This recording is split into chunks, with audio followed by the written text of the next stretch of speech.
ao vivo, trazendo para vocês ideias, ações, pessoas e projetos de impacto positivo.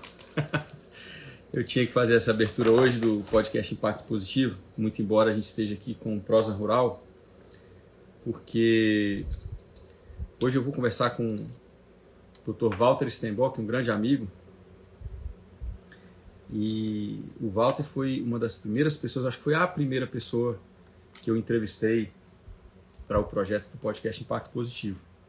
Isso já tem uns 6 anos que eu venho, aos pouquinhos, no meu tempo livre, investindo nesse podcast que traz pessoas, né, que traz ações e projetos e tal. E tem sido muito gratificante. O Walter, inclusive, me ligou com muitas pessoas maravilhosas. E ele é um ser humano especial, eu brinco com ele, eu chamo ele de monge agroflorestal, né? Ele teve participação em vários livros que abordam o tema agroflorestal sucessional no Brasil. Ele ministra cursos também e tal. Foi uma frente muito importante para o nosso movimento ambiental durante os anos obscuros que a gente teve aí no passado não muito remoto. E ele vem desenvolvendo esses projetos de curso, de aulas, paralelo com o trabalho dele de carreira como funcionário público no ICMBio, né? Então, enfim, é uma pessoa que concilia vários fazeres com vários saberes, me ligou com muitas pessoas muito importantes, me deu oportunidades de aprendizado muito grandes. Só o convívio com ele é um aprendizado em várias camadas, né? Na camada pessoal, na camada de desenvolvimento humano, na camada ecológica. E aí, depois de um tempo, eu tive o prazer de prefaciar o livro dele, A Arte de Guardar o Sol. A Arte de Guardar o Sol é um livro fabuloso, que fala sobre os padrões da natureza, os padrões da ecologia florestal, e traduz isso para a gente de uma maneira muito acessível. E essa obra dele faz uma ponte também com o saber, com a cosmovisão de povos originários, tradicionais, que trabalham com a ecologia, né? Oi, Ju, um beijo para você, viu? Bom que você está aqui. Enfim, é uma pessoa maravilhosa, me deu essa oportunidade de prefaciar o livro dele, que é um livro que muitas pessoas têm lido e gostado muito. E é um presente gostoso, porque por meio do prefácio do livro, muita gente começou a chegar para a minha rede também, muito embora eu não seja tão conhecido nesse nicho dos sistemas agroflorestais sucessionais. Faz parte do meu trabalho, faz parte das coisas que eu promovo quando o contexto certo se alinha para elas, né? Mas não sou tão conhecido assim no nicho, e a honra de ter prefaciado o livro me trouxe muitos colegas, muitas pessoas queridas por meio do prefácio. Então, ele vive dando presentes, ele é um amigo dadivoso, a gente conviver com ele são muitas dádivas. Deixa eu chamar ele aqui para conversar com a gente.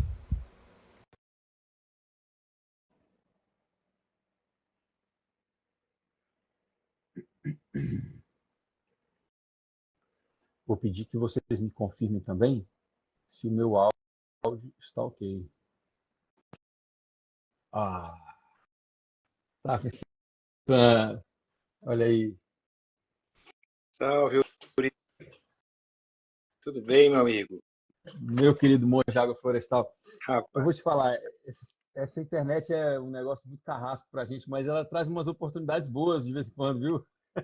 rapaz, eu tava com uma saudade de você que você não imagina. A gente poder se abraçar, pelo menos assim pela televisão, né? Pelo menos assim pela internet. Poxa, Walter, que rapaz, como pode, né? Você é um indivíduo que faz falta, cara, pelo amor de Deus. E Muito você bom, também. muito bom poder te ver, nem que seja pela janelinha, mas pelo menos a janelinha já inspira a gente a querer organizar uma coisa mais ao vivo, mais quente, né? Como que você tá? Coisa boa. Eu tô bem, tava aqui ouvindo tuas mentiras aí, dizendo que sou um cara muito importante, não sei o quê. Para mim, né? Foi muito bom, assim, tem chegado umas pessoas muito interessantes para conversar comigo, para participar do meu trabalho e tal, por meio do livro, né? Muito. Você me escuta, Walter? Acho que não sei se parece que caiu aqui para mim.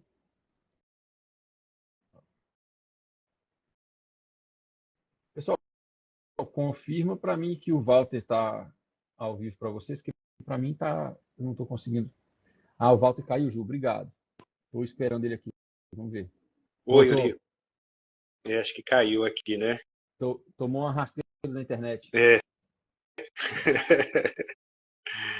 Não, mas eu estava Acho que vai. falando que Diga. eu estava falando que chegou, chegaram para mim umas pessoas muito bacanas e foi um presente assim, porque elas falam assim, não, é, eu fui pesquisar sobre você e te achei pelo prefácio do livro do Walter. Olha que legal. Mas tem bastante gente, inclusive. E aí eu sempre falo assim, o Walter me deu um presentão, porque eu faço o prefácio para ele e vocês vêm para cá depois. Ah, Muito bom. e a recíproca é mais que é maior, né? Porque o teu prefácio abre o caminho do livro, né? As pessoas leem o prefácio, que está lindo, maravilhoso, e um presente para o início do livro, né? Então é muito legal a gente se trocar presentes assim, né, meu amigo? Coisa E aí boa. agora, e aí agora eu vou. Eu estava esperando conseguir falar com vocês. Vocês não sabem, mas o Walter está um cara muito requisitado, encontrando com pessoas no alto escalão do cenário político brasileiro. E aí eu não estava conseguindo falar muito frequente com ele, estava esperando uma oportunidade para fazer um convite aqui em público, né? Eu estou escrevendo um livro que eu estou chamando de Meu Caderno de Ida para o Campo. Ah, eu tenho visto ali essas deixas que você deixa ali É, nos teus mecanismos de divulgação, né?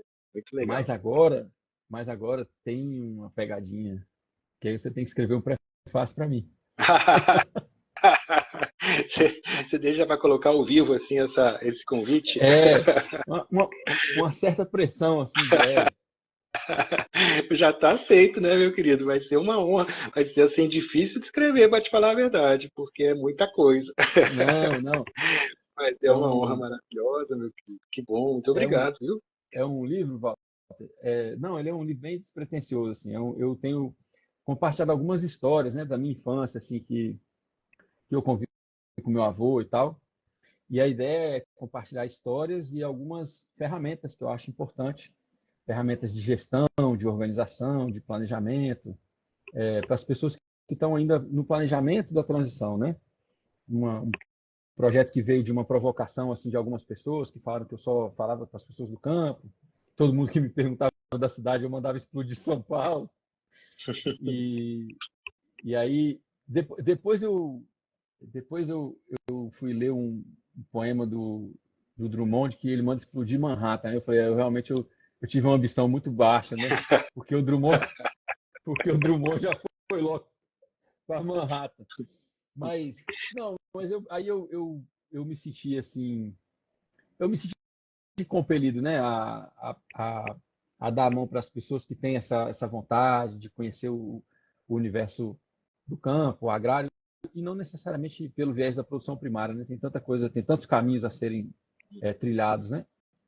E, e Isso é aí, legal, tipo assim, no teu caminho, né? O que você traz para gente, na tua missão, eu diria, né? No teu caminho, e que acaba levando junto ou propondo, né? Caminhos para tanta gente, né?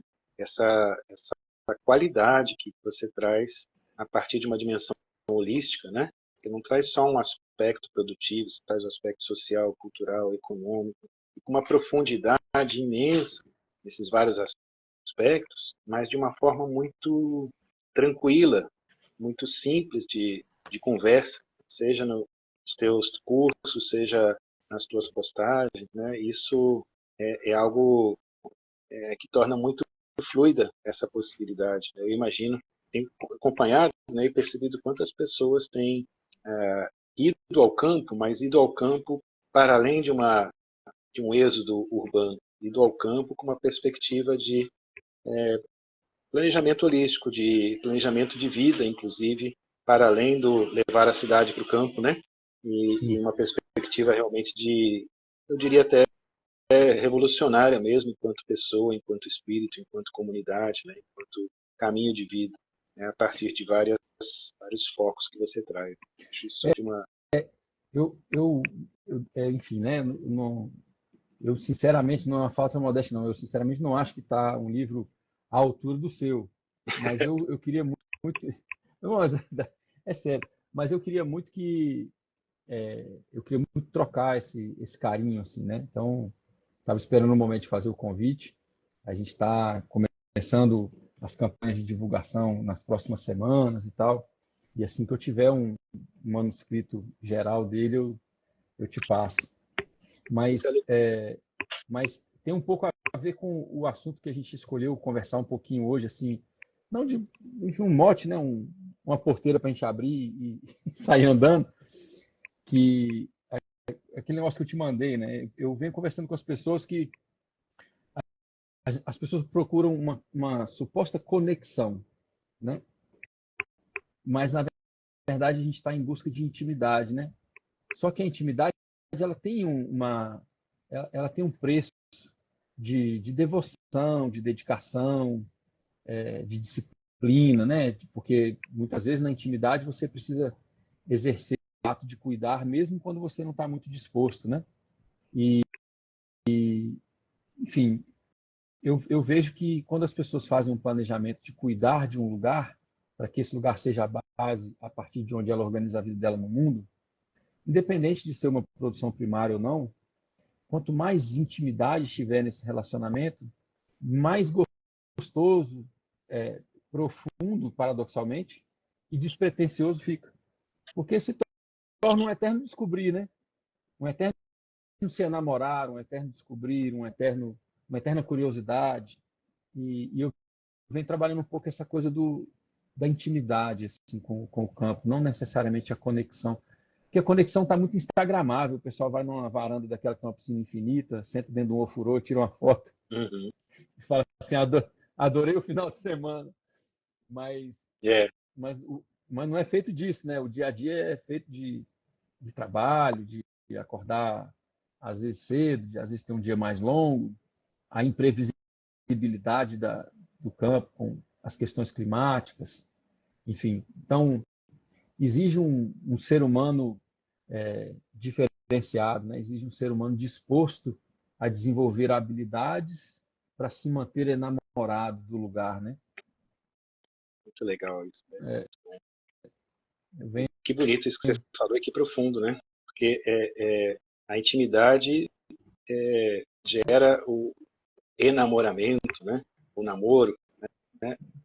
Que está dentro dele a empatia, que está dentro dele o próprio amor mesmo, né? Que são fatores importantes, fundamentais para essa intimidade, ou até para essa conexão no sentido mais amplo, né, Euri? Eu fico pensando assim, quem começou a falar em reconexão metabólica não foi nenhum místico ou esotérico recente, né, dos períodos mais recentes. Foi um cara chamado Karl Marx, né? Ele estava lidando com, nos últimos 15 anos da vida dele, com uma dúvida, né, que ele mesmo coloca nos seus manuscritos, que também está no Capital. Né? Será que só a divisão da propriedade, ou a noção da propriedade como algo que deva ser distribuído, dá conta de um sistema produtivo que possa bancar um regime de vida social adequado, em outras palavras, um socialismo enquanto projeto de comunidade, projeto de sociedade? Ele começou a visitar comunidades pré-capitalistas, começou a visitar diferentes lugares no planeta, mas especialmente em volta da Europa, né? E na Europa também, tentando responder a isso, trazendo essa questão que não é só se a propriedade é pública ou privada, mas como é que se produz.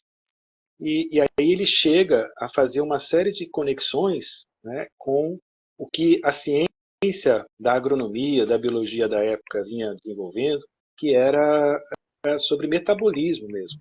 Nessa época que começa a se entender o metabolismo vegetal. Como é que uma substância se transforma em outra, como é que a fotossíntese se dá, como é que é a absorção dos nutrientes, como é que o metabolismo se dá. E aí ele chega à conclusão de que não é possível um projeto de socialismo em que não haja reconexão metabólica, o metabolismo do humano com a natureza.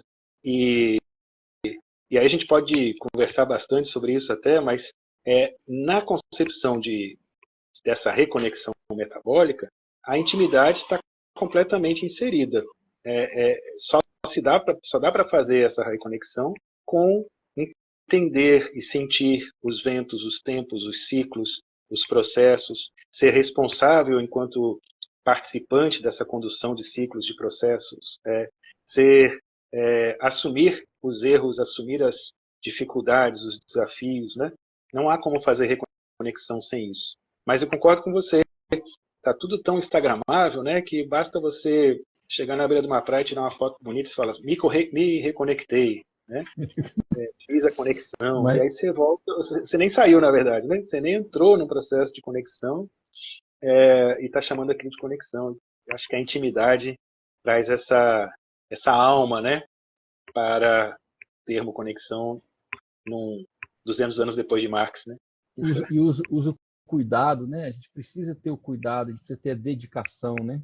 É porque a gente tem falado muito de conexão como se fosse uma coisa passiva só de estar ali. Existe um elemento de contemplação muito, muito importante. Existe esse elemento de contemplação, além, né? Mas é além. Ele é só uma parte, né? E é interessante que você trouxe a ruptura metabólica. Tem, né, na arte de guardar o sol, você apresenta o Korei Sato, e você traz essa coisa de uma análise também do oikos, né, assim, da nossa casa, no planeta. E agora você, trazendo Marx, eu fico pensando que é curioso que ele tenha se dedicado muito ao fetiche da mercadoria, né? O extremo do espectro dele, por exemplo, ele conseguiu ver que a gente corromperia tudo com o fetiche da mercadoria. E depois, no final da vida, ele consegue voltar para uma sociedade campesina e ver nela elementos muito importantes do conjunto de soluções, né? E hoje só faltou ele ir para a Bahia. Faltou ele ter ido uma comunidade pré-capitalista em clima tropical, assim. Porque aí acho que o ensinamento da sucessão ecológica, da estratificação, é tão rápido, é tão intenso que eu às vezes fico pensando, né, se isso acontecesse, a gente teria outros brindes aí de Marx. É verdade, é verdade. Como a gente teve um pouquinho na questão do Darwin, né, na viagem do Beagle, assim, captando tudo, coisas de lugares diferentes, né, para montar um quebra-cabeça. É verdade. Mas, assim, esse trabalho que eu estou fazendo tem muito, muito a ver com a arte de guardar o sol, nesse quesito, né, de uma análise do lugar que a gente vai ocupar na sucessão. E aí tem um paradoxo, né? A ocupação do território e a ocupação de um espaço-tempo, de conseguir participar de forma positiva naquele elozinho que a gente faz ali, né? Pinguinho de água que é a gente no universo, né?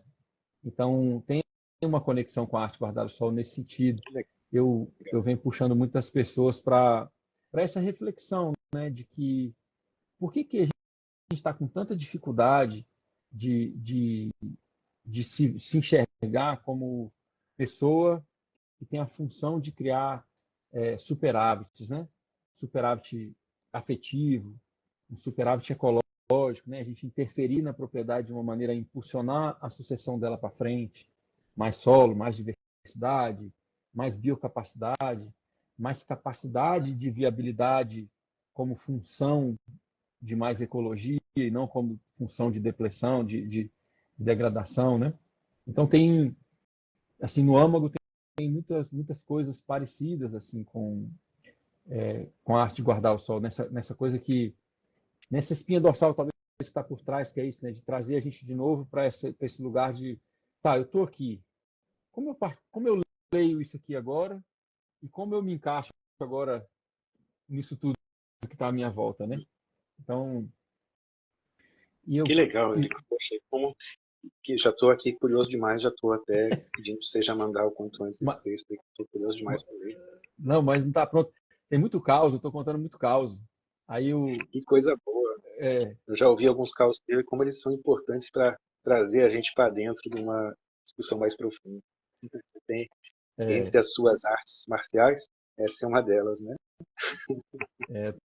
tenho, eu encontrei esse momento assim muito compelido, porque essa coisa da transição e eu abordar muitas pessoas do campo, o pessoal da cidade falou assim, mas é a cidade? Eu falava assim, gente, a cidade o José Lutzenberg já falou para a gente lá atrás, são ecossistemas artificiais mantidos por combustíveis fósseis, tem que sair daí. E, enfim, aí muita gente com muitas objeções, né?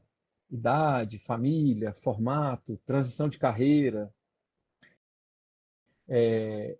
Muita gente começou a usar um subterfúgio de oratória comigo que eu achei ele muito, em alguns casos eu achei ele desonesto, em outros casos eu percebi que ele era só incauto mesmo, né? Que é o seguinte, muito bonito tudo isso que você fala, mas as pessoas pobres não têm condição de deixar as cidades. E esse negócio também ficou me incomodando, sabe? E, e aí, fazendo uma reflexão mais profunda sobre o nosso tempo, a gente tem umas inversões muito violentas, né? Porque a classe média ambientalista justifica a perpetuação dos centros urbanos muito verticais, muito energeticamente deficitários, pelo dispositivo pseudo-solidário. Porque, na verdade, as pessoas mais pobres que estão nas cidades elas já estão abandonadas. Elas já escorreram para fora de qualquer rede de apoio que o Estado poderia dar para elas. Né? Elas já vivem vulnerabilizadas, todo o impacto urbano, todo o impacto de mudança climática, todo o impacto, né, sanitário, elas sentem com mais gravidade e com menos apoio. Né? Eu estou aqui no Rio Grande do Sul, tem um monte de gente ainda morando em galpão, e aí a mídia já está em outro assunto, já está em outra coisa, e já passou, né?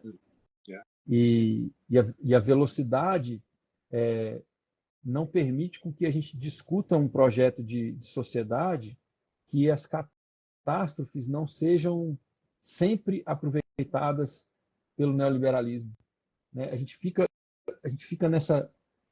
se devendo conseguir ver as catástrofes e se preparar melhor e criar um outro mundo, né? Criar outras possibilidades. Sim. Walter, eu acho que você congelou um pouquinho para mim. Voltou. Voltou? Tá Voltou. funcionando? Tá sim. Enfim, aí nessa toada toda, né?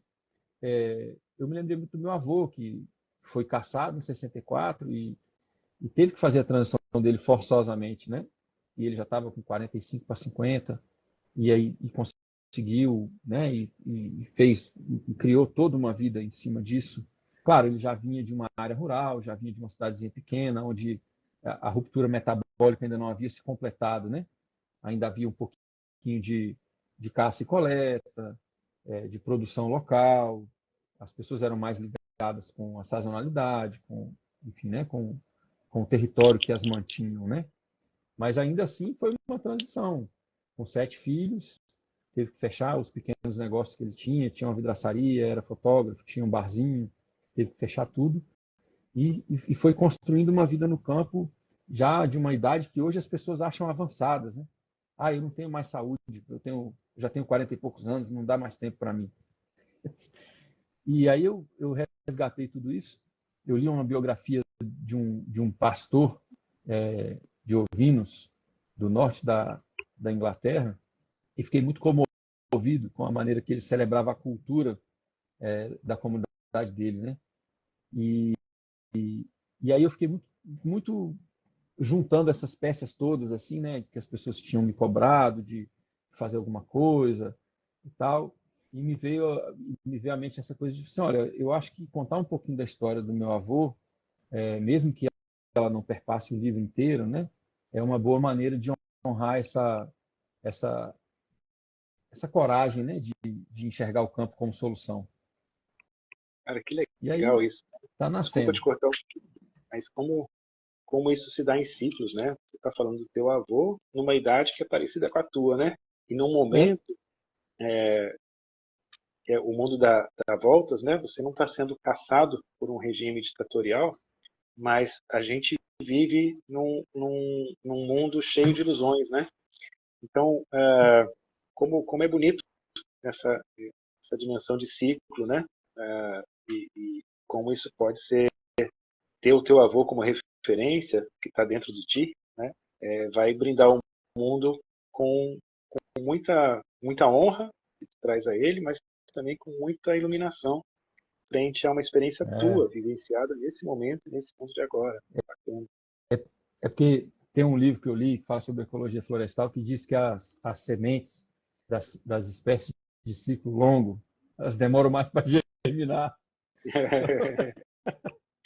Então, nessa minha ecologia florestal familiar, eu uma semente recalcitrante, tardia, precisa ser escariada, precisa É, ser esfregada. mas dura mais tempo, né? Sim, dura mais tempo, é verdade.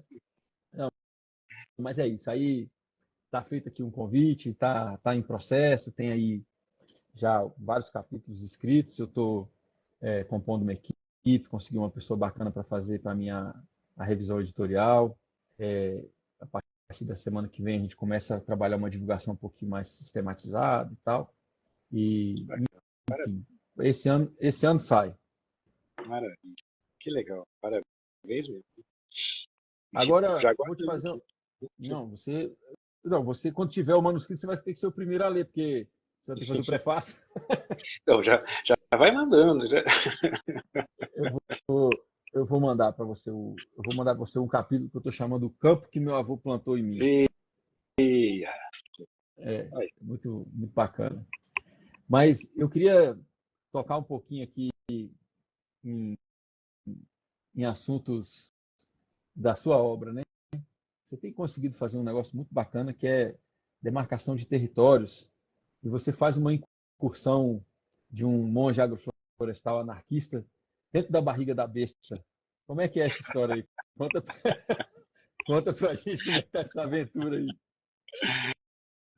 a gente vinha conversando um pouco antes daqui, né, Eurico, de a gente conversar um pouco sobre isso, né, eu trabalho, né, pessoal, eu sou um servidor público, costumo dizer que eu gosto muito de ser um servidor do público na área ambiental.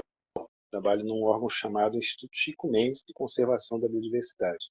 E esse nome não foi dado à toa, né? Eu honro muito esse nome.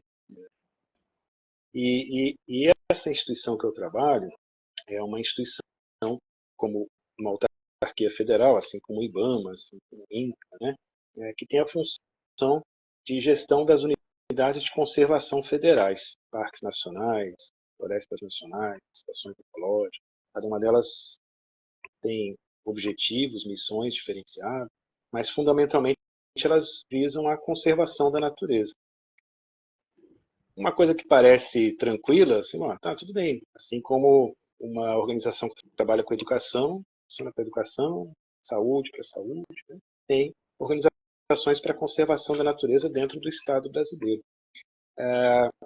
E isso parece tranquilo, parece um conceito simples, conservação, né?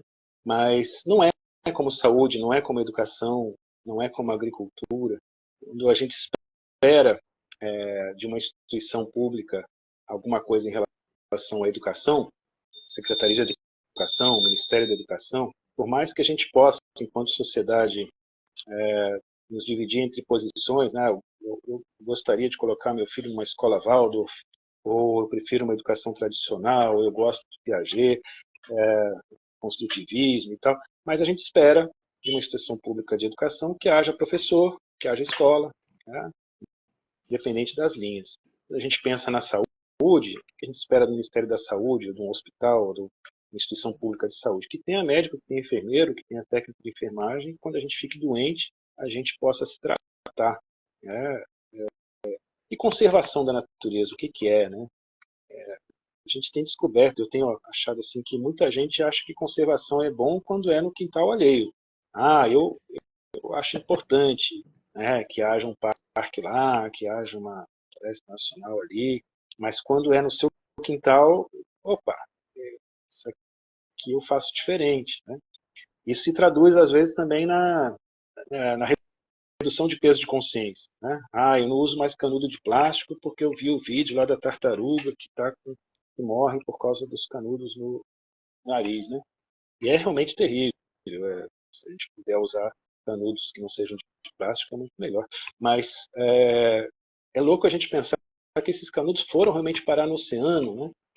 Esses canudos também não são só canudos, vai tampinha de PET, vai PET inteiro, vai... e tudo isso tem efeitos na barriga da tartaruga, na barriga da baleia. Então, a gente sai muitas vezes da análise do complexo para admitir para nós mesmos que soluções pontuais ou transitórias ou efêmeras, né, elas nos colocam num grau de quem está ajudando a conservar a natureza. Não quero aqui colocar nenhuma crítica, nenhum balde de água fria de que isso não seja importante, a gente cuidar dessas coisas. Né? Mas tem um eixo de discussão seu já um pouco antigo, desculpa te interromper, né? Que você é uma das pessoas que vem conversando um pouco sobre essa questão da biologia da conservação e a necessidade do ser humano que sabe habitar os lugares, né? Então, aí é que está, né? Essa percepção mesmo que eu estou trazendo assim, ela é também muito urbana e muito acadêmica até, se a gente fizer uma correlação assim entre o urbano e o acadêmico. Né? É de gente de cidade pensar assim em geral. No campo, especialmente em situações onde há conexão ou intimidade, a relação com a natureza se dá de múltiplas formas. Né? E a gente precisa conservar a nascente, porque é dali que a gente tira a água para as nossas utilidades todas na propriedade ou na comunidade. A gente precisa conservar a diversidade genética no quintal, porque é dali que a gente tira o tempero, tira o remédio, tira a fruta. A gente precisa conservar o solo, porque a gente sabe que se arrebentar com o solo não vai ter lavoura em 2, 3, 10 anos. Né? A gente precisa produzir solo, inclusive, a partir da matéria orgânica. Então, as práticas tradicionais de quem vive no campo, e quem vive no campo buscando essa intimidade com a natureza, elas são formas de conservação da natureza, associadas a modos de vida. Tá? E aí que eu quero trazer essa conexão com as unidades de conservação ou os espaços protegidos. Né? A gente tem muitas unidades de conservação no Brasil que têm comunidades rurais tradicionais ou não vivendo dentro delas. E que muitas vezes essas unidades foram criadas por valores ambientais, porque existe lá uma grande biodiversidade ou espécies endêmicas e tal, porque houve uma participação humana na conservação desses valores, não necessariamente do ponto de vista contemplativo, né? Não necessariamente na lógica de isso aqui é importante, então vamos cercar isso tudo e vamos ficar só observando, deixar a vida viver aqui sem a presença humana. Mas, muitas vezes, e em geral, num processo justamente de conexão, de intimidade diária, de relação com a floresta, de relação com os animais, com as plantas. Né? E aí o Estado brasileiro percebeu esses valores, criou unidades de conservação nesses territórios, mas não necessariamente valorizou ou sequer identificou que para aquela natureza existir daquela forma naquele território, havia uma presença humana que não era de degradação, que não era de um sistema de máxima produção e consumo. E isso nos permite identificar e aprender com muita gente sobre como produzir comida conservando a natureza, como poder ter relações de troca, ter economia solidária em meio a processos de ciclos naturais. Né? E aí vem essa grande questão, né? Como é que a gente, como Estado brasileiro, como um órgão que trabalha com unidades de conservação, pode e deve fazer esse serviço de conservação, serviço público de conservação, né? Identificar esses sistemas, promover esses sistemas. E é aí que a gente encontra também uma resistência que não é do próprio órgão, é uma resistência que está na base da sociedade brasileira. Coisas.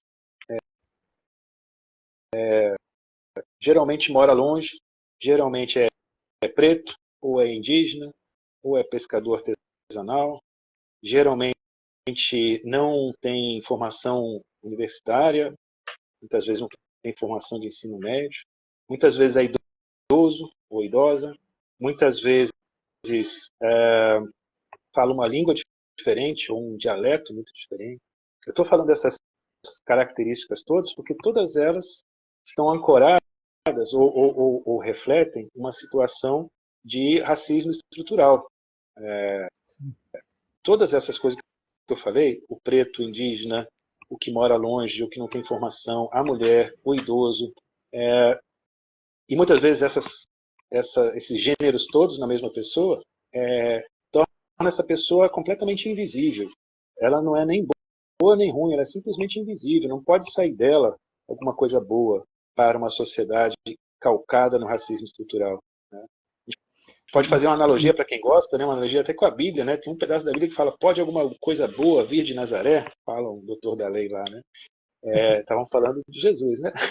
E da mesma forma, né? Pode alguma coisa boa vir do preto, vir do indígena, vir da mulher, vir do idoso, vir de quem mora longe, que não estudou? Sim, conservação da natureza, modos de vida associados à conservação da natureza que podem nos brindar com presentes tecnológicos, culturais, que se a gente souber ouvir, podem talvez nos ajudar a viver nesse planeta como espécie humana por mais algumas centenas de anos.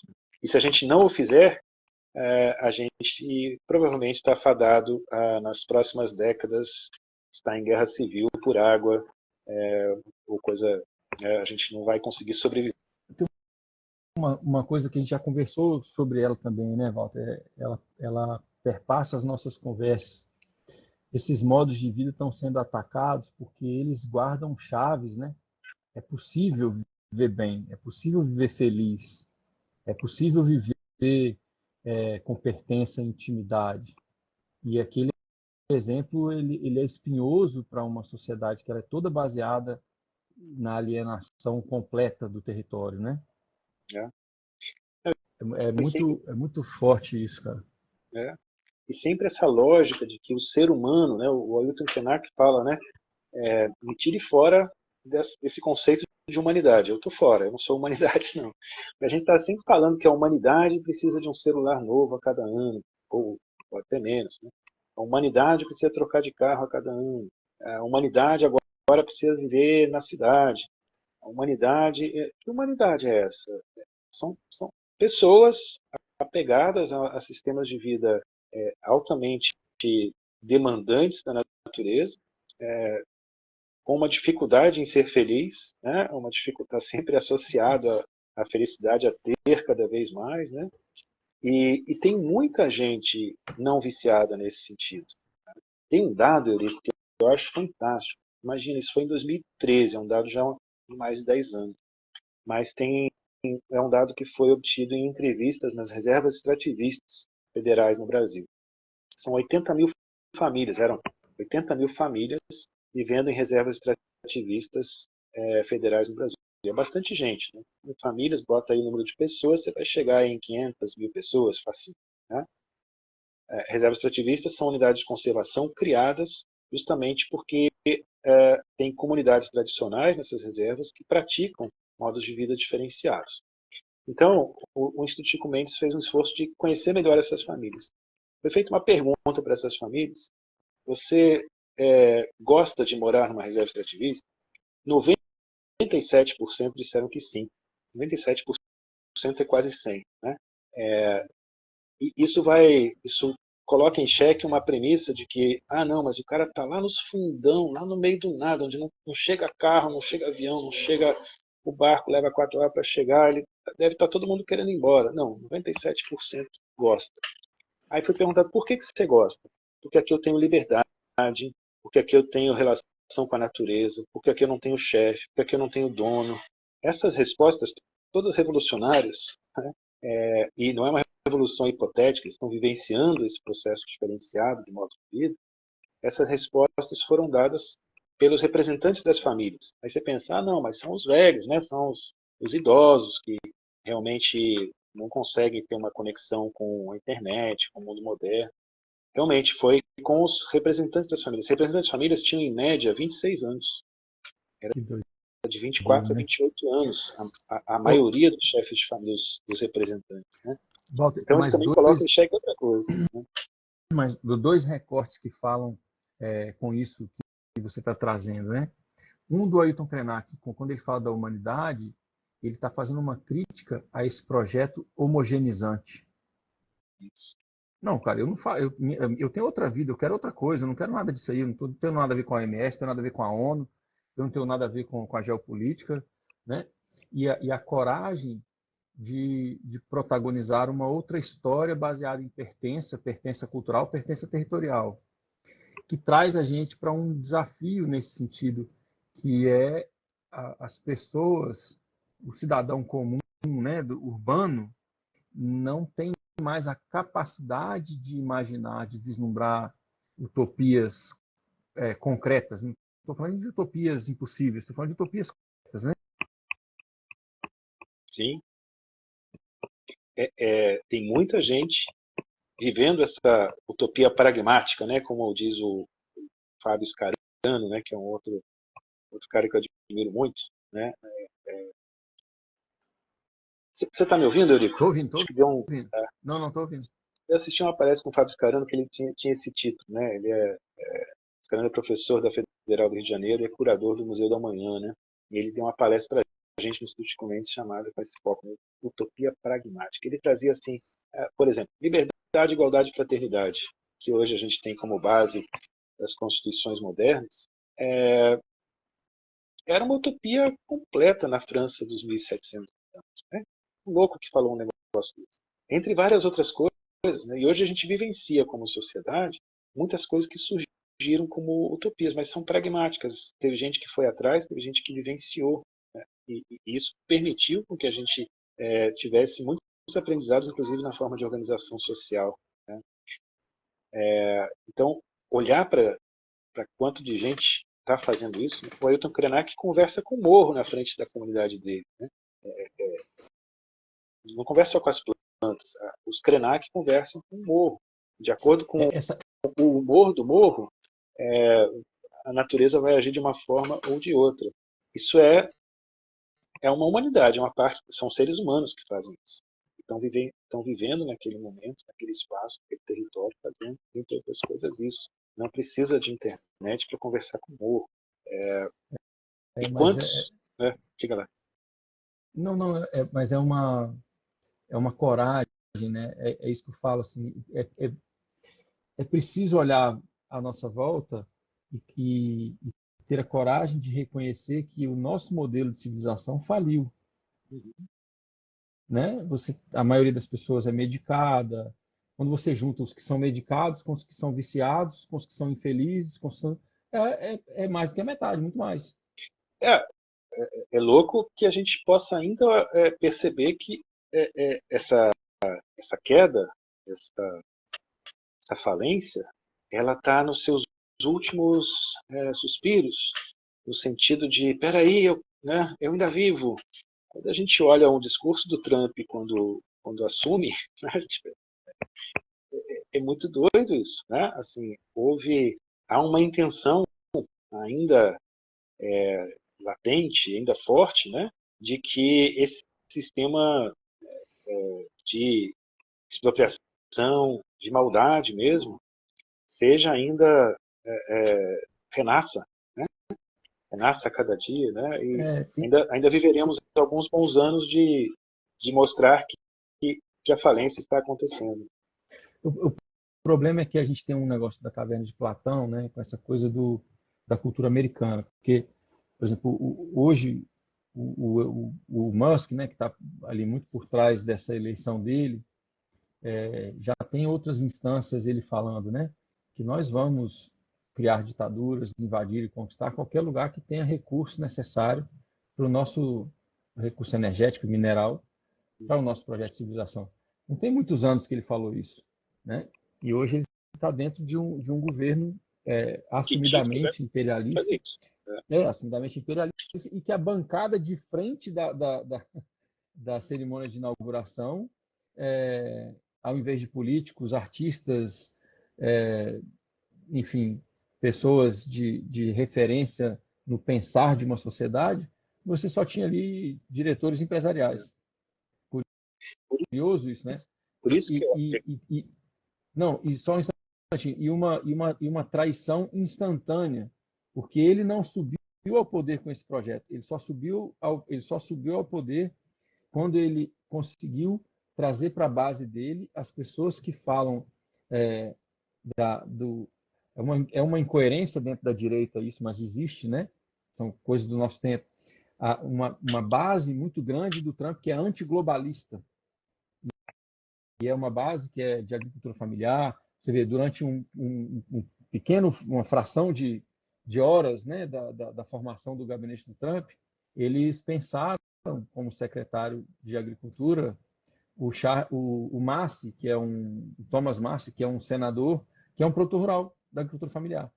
E é um cara que ele é um capitalista libertário, né? Mas ele é um cara que tem um crivo ecológico altíssimo. E automaticamente esse cara ligou para o Joel Salatin, que é um dos maiores escritores agrários americanos, que também é um cara de crivo ecológico altíssimo, muito embora dentro do viés da direita também, né?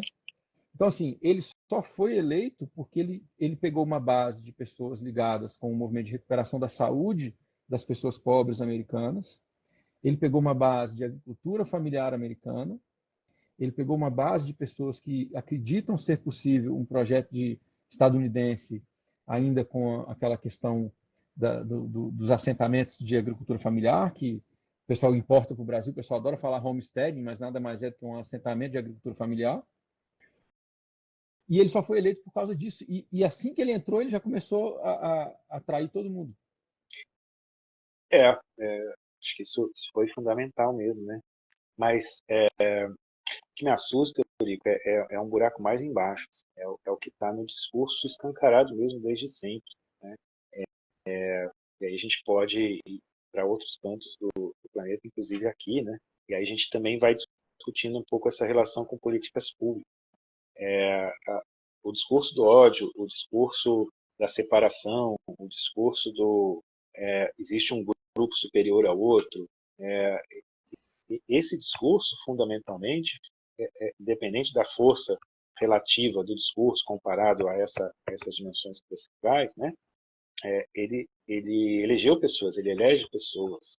Isso significa que, lógico que é complexa toda essa relação, mas a gente ainda tem um suspiro, que eu diria que é muito mais um bafejo do ódio, né, como ou da separação, ou da supremacia de um grupo sobre outro, ainda muito eloquente na sociedade. E que é falível,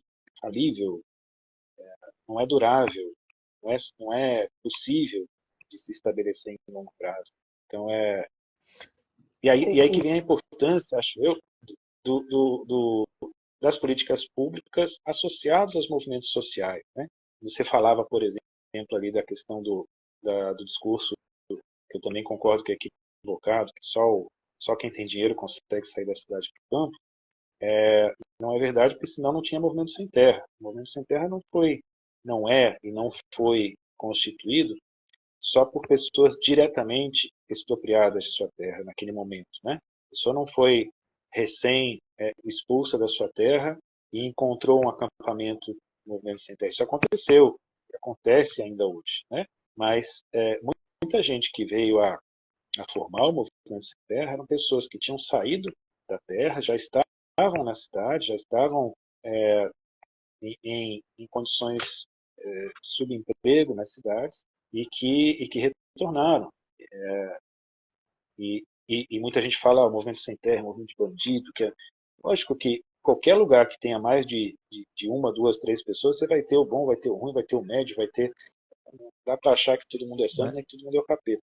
Mas existe uma dimensão social muito clara e legal, né, no sentido de se ocupar ao longo da história, né, ocupar das terras que o Estado brasileiro deveria disponibilizar para a reforma agrária. O movimento sem terra não ocupava terras, nem ocupa terras até hoje, que são terras produtivas do ponto de vista da concepção legal, de que são terras que estão, de fato, gerando comida. Né? São terras que estão com dívidas não pagas, que estão com crimes não solvidos do ponto de vista trabalhista, terras que só servem para especulação, que foram ocupadas. Então, quando a gente pega o Movimento Sem Terra, que é um dos movimentos sociais maiores do mundo, e tem, ao longo da sua história, né, especialmente até os anos 2000, depois até 2013, a reforma agrária como a referência principal, a partir de então passa a ter outras dimensões também, né? A Movimento Sem Terra hoje trabalha para uma dimensão muito mais ampla do que só a agrária. A gente percebe muita gente aí que saiu das cidades para fazer agroecologia em assentamentos que foram montados em áreas que estavam sendo ilegalmente utilizadas. E a partir daí gerando processos de economia solidária, gerando circuitos curtos de comercialização, gerando agroflorestas, gerando conexões e intimidades também de muita gente na Terra. A gente tem aí movimento social por um lado, e é preciso que haja políticas públicas. Vamos pegar um exemplo do próprio movimento social de retorno ao campo e o movimento sem terra. A política pública pode, no 8 ou 80, né, colocar a polícia em cima de qualquer ocupação de um movimento social, ou pode favorecer o processo de reforma agrária. E aí tem essa conexão entre movimentos sociais e políticas públicas para contribuir no processo de conservação ou para contribuir na geração de possíveis intimidades com a natureza. Desculpa, Eurico, falei um montão aqui. Não, mas tá tudo certo. Olha só, eu tenho uma curiosidade, porque eu faço uma leitura uma leitura geopolítica pela questão da energia, né? Então, a gente tem uma energia, um estoque de energia que está ficando cada vez menos barato, né? Está ficando cada vez mais caro, menos disponível. E isso impulsiona, por exemplo, uma agenda, o acirramento de uma agenda imperialista, como a gente acabou de falar. E aí você trouxe a questão da política pública. E eu fico muito espantado. Aí a minha pergunta, você vai entender minha pergunta. Minha pergunta é o seguinte: será que eles não sabem, ou será que eles não têm coragem de assumir que não estão trabalhando por isso? Porque, assim, tendo em vista, né, que nós sabemos que a gente vai entrar para um mundo de uma geopolítica multipolar, isso já está evidente, né? Os Estados Unidos está caindo e esperneando, está caindo e tentando levar os outros juntos, né? A gente tem uma articulação da Rússia, da China, do BRICS, de um modo geral, e a gente vê que isso foi suficiente para balançar muita coisa. Temos uma leitura ecológica e energética que sabemos que já passamos do pico de produção do petróleo e que vai ficar cada vez mais caro. E a gente vê isso na comida. E eu vejo um esforço deliberado das elites em dominar a narrativa para que as pessoas não percebam que o que está acontecendo é um declínio contínuo, né? E aí, tendo tudo isso em vista, como que a gente tem, né, assim, não estou querendo te apertar, porque eu sei que você tem uma situação complicada com Não, essa questão do Estado, mas não, é porque assim, eu não tenho visto políticas públicas que invistam na resiliência dos sistemas alimentares e desses viveres que você descreveu para a gente hoje nas unidades de conservação. A gente tem políticas públicas vindas de um governo supostamente popular que são contrárias a isso. Elas seguem urbanizando as pessoas, elas seguem ofertando mais estudo, mas é um estudo que não é para a cultura agrária, é um estudo para treinar as pessoas para serem funcionários nas cidades, né? E eu vejo isso como uma irresponsabilidade, porque coloca a nação como um projeto em risco. Você vê, a gente está agora numa alta de preços. Algumas pessoas dizem, inclusive, que isso tudo foi orquestrado, né? Eu não duvido, eu só não tenho provas para confirmar. Mas, por exemplo, enchentes no Rio Grande do Sul, queimadas, seca, tudo, né? A loucura climática. Aí alguns dizem que é criada, outros dizem que é manipulada, outros dizem que é natural. Não importa. Importa que a gente está vivendo elas e que elas já estão chegando, já estão determinando os preços impossíveis nos sistemas alimentares. Então, as unidades de conservação, esses viveres que você descreveu, políticas públicas desenhadas para habilitar, olha isso, né? Políticas públicas desenhadas para habilitar, para instrumentalizar viveres resilientes e tal. A gente não está vendo isso, a gente está vendo o contrário.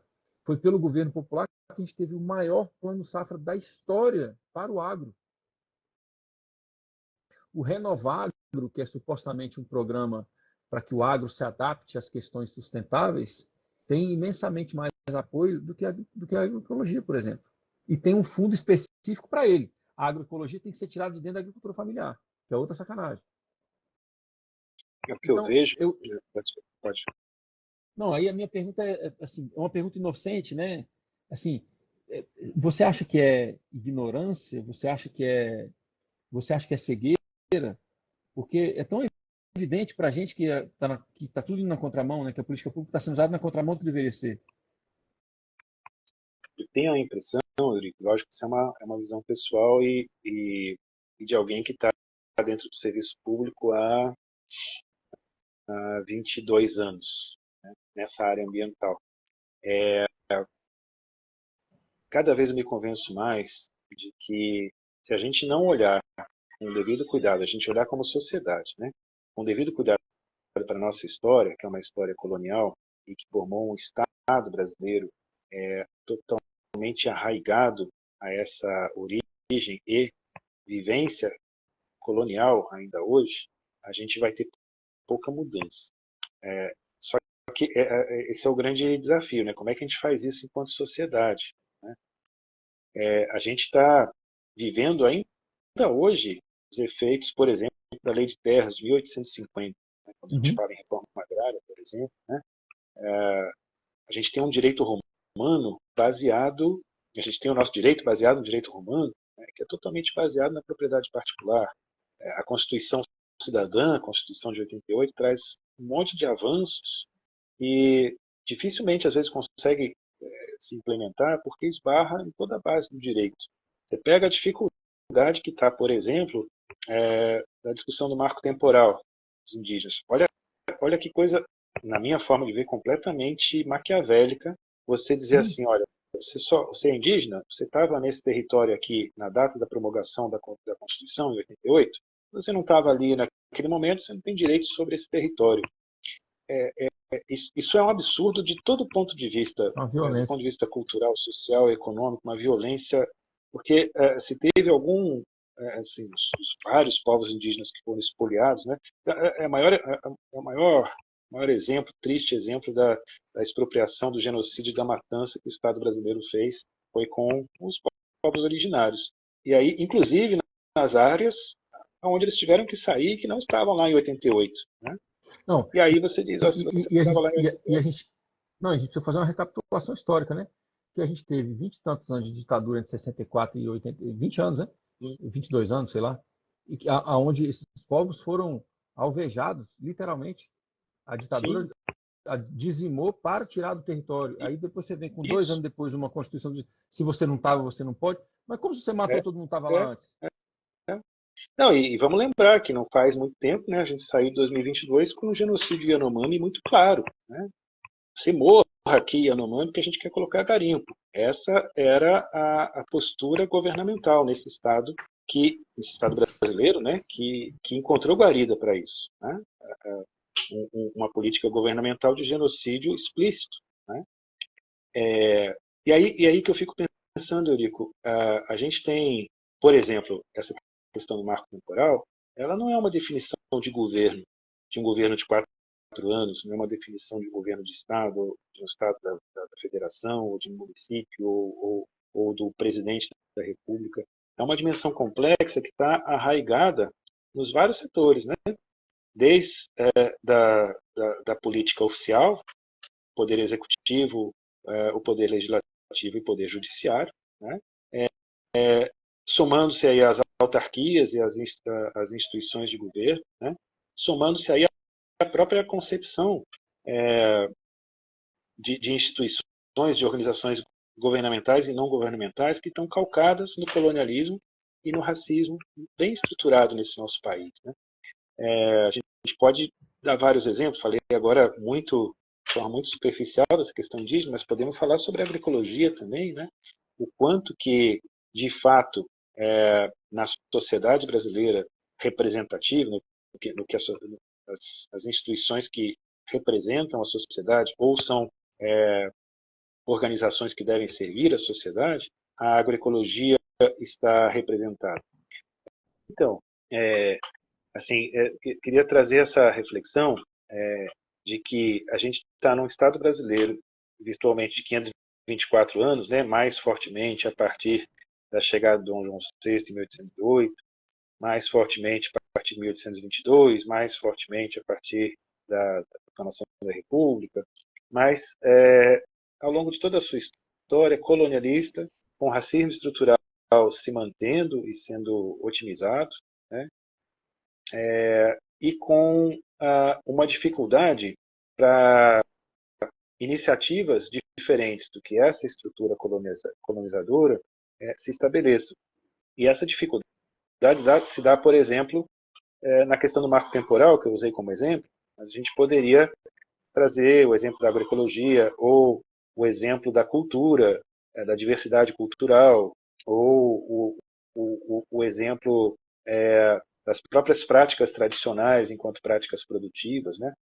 Se você pensar que hoje, legalmente, você, para fazer uma roça em ambiente de Mata Atlântica, e você é uma comunidade tradicional, a legislação diz que você pode, mas para você conseguir fazer isso, você tem que fazer um projeto, fazer um inventário florestal na área que você vai fazer a roça, você tem que contratar um biólogo, um agrônomo. Como é que o cara vai fazer isso?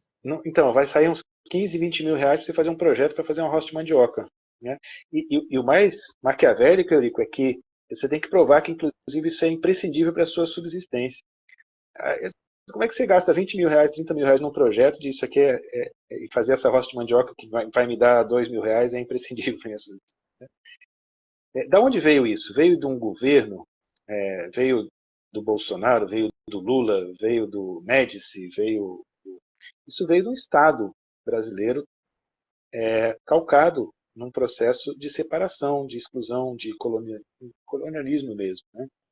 O que eu consigo perceber é que existem momentos nessa nossa história colonial em que existem possibilidades criativas que, no mínimo, não são combatidas com violência, ou, pelo menos, a violência é menor.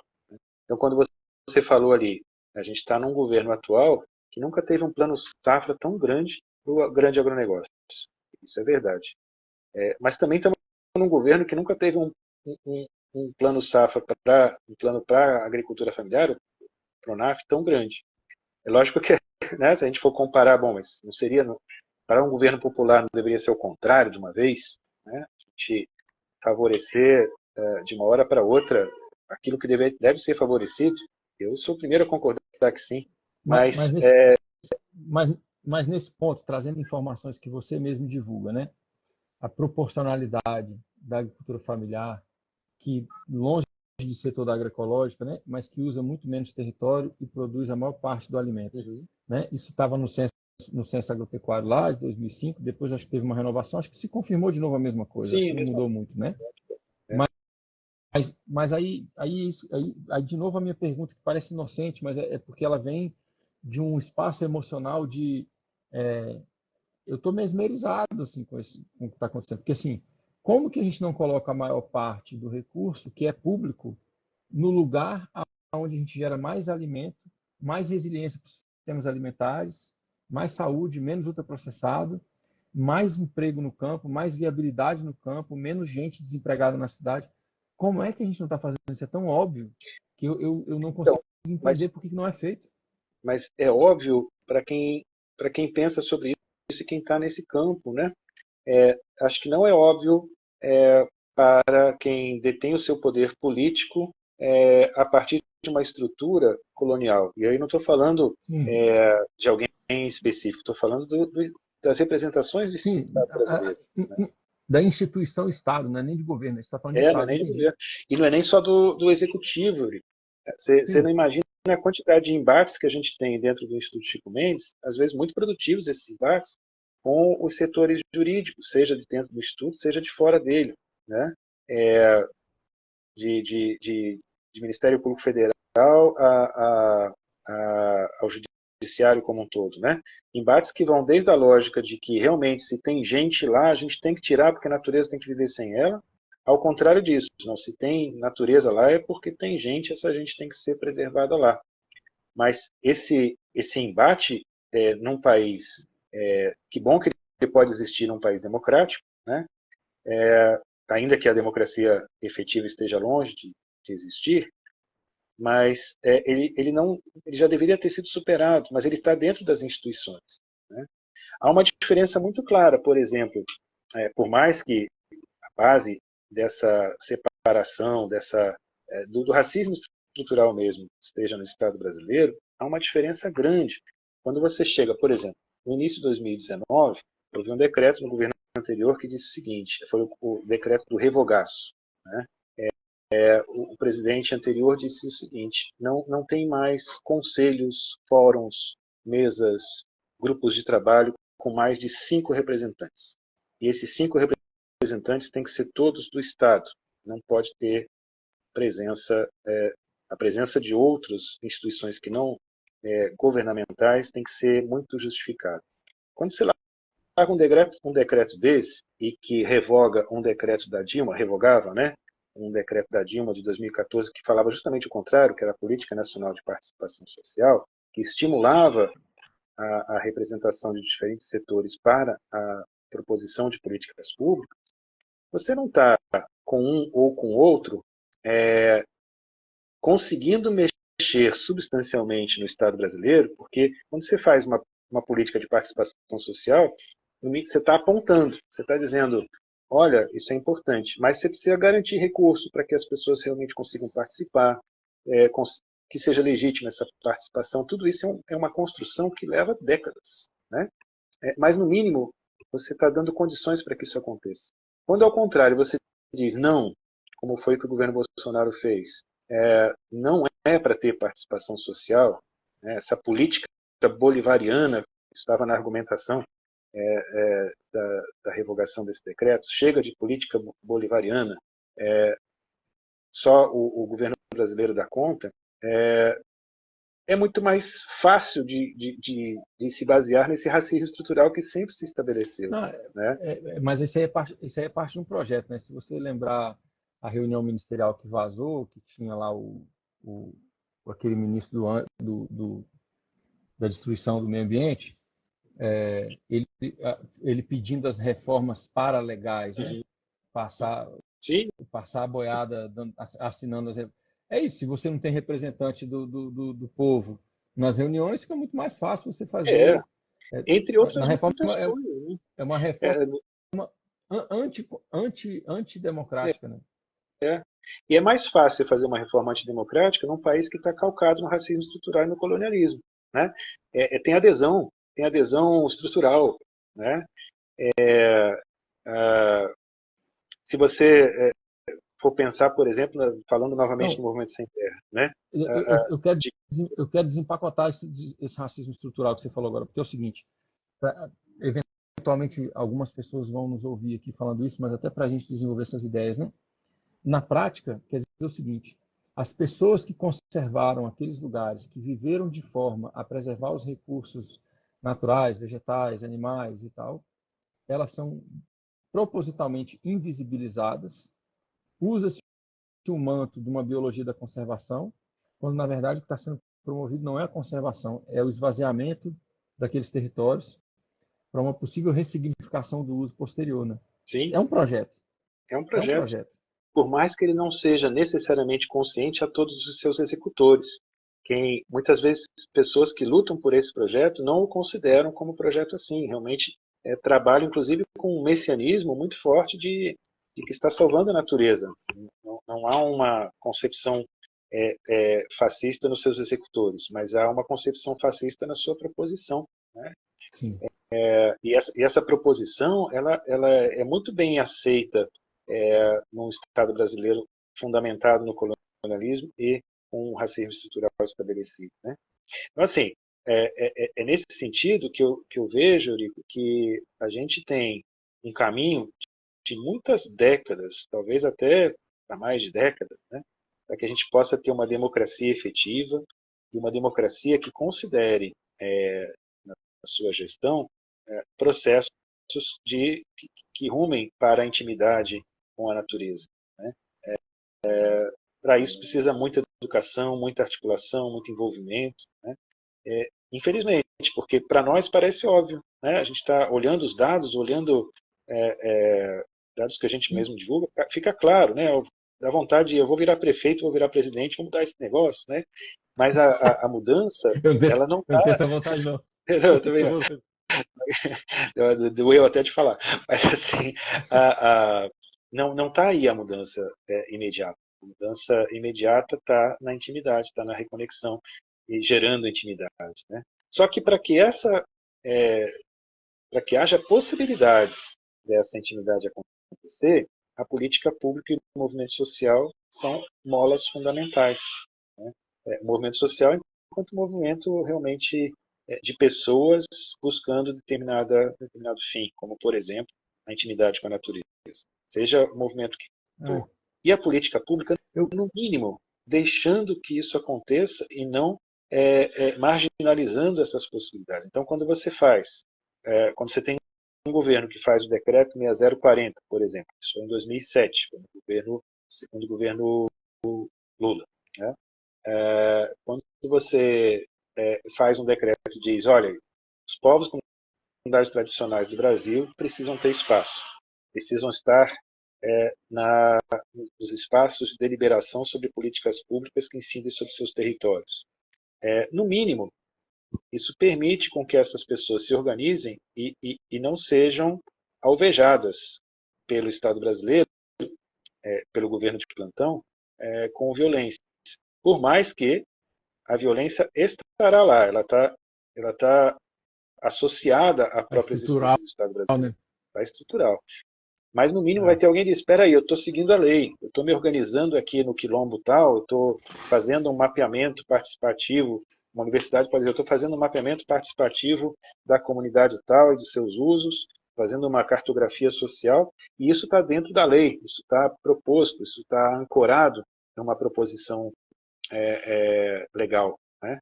É muito diferente quando você vem e tira recursos da educação, começa a falar que a universidade pública é só balbúrdia e maconheiro, começa a tirar recursos que possam, no mínimo, estimular a participação social em conselhos de unidade de conservação. Por exemplo, isso aconteceu, né? As unidades de conservação têm conselhos que são deliberativos ou consultivos, de acordo com a categoria, mas que participam efetivamente na gestão desses territórios e que têm representações sociais, representações de comunidades, representações de universidades e por aí afora. Não teve mais recurso para reunião de conselho no governo passado, né? E aí você vai esvaziando uma agenda que ela é muito difícil de ser conseguida. Não é bem fácil você trazer um quilombola lá do interior da Amazônia para estar numa reunião no conselho. Às vezes leva 3 dias para o cara chegar numa reunião do conselho. Tem que conseguir recursos, tem que articular isso. E aí vem uma política pública dizendo, não, você não precisa mais fazer isso, porque não é para fazer isso. Agora, a partir de agora, não tem mais conselho, né? Há uma diferença muito clara de posicionamento, né? Agora, esse posicionamento poderia ser mais claro? Poderia chegar e dizer, não vai ter mais marco temporal, agora a política nacional de agricultura é uma política voltada para a agroecologia e para a agricultura familiar. Eu acho que sim, eu acho que deveria ser assim, né? Agora, o Boulos não consegue se eleger, por que será? Tem gente que não chega, mas até quem conseguiu se eleger, não, até quem conseguiu se eleger, eu acho que tem um paradoxo nisso que você colocou, né? Porque, por exemplo, eu fiz umas contas assim simples, né? De perdões de dívida, de valor total do plano Safra, Pronamp, todos os planos, né? E aí eu acho que tem um paradoxo, no mínimo, talvez uma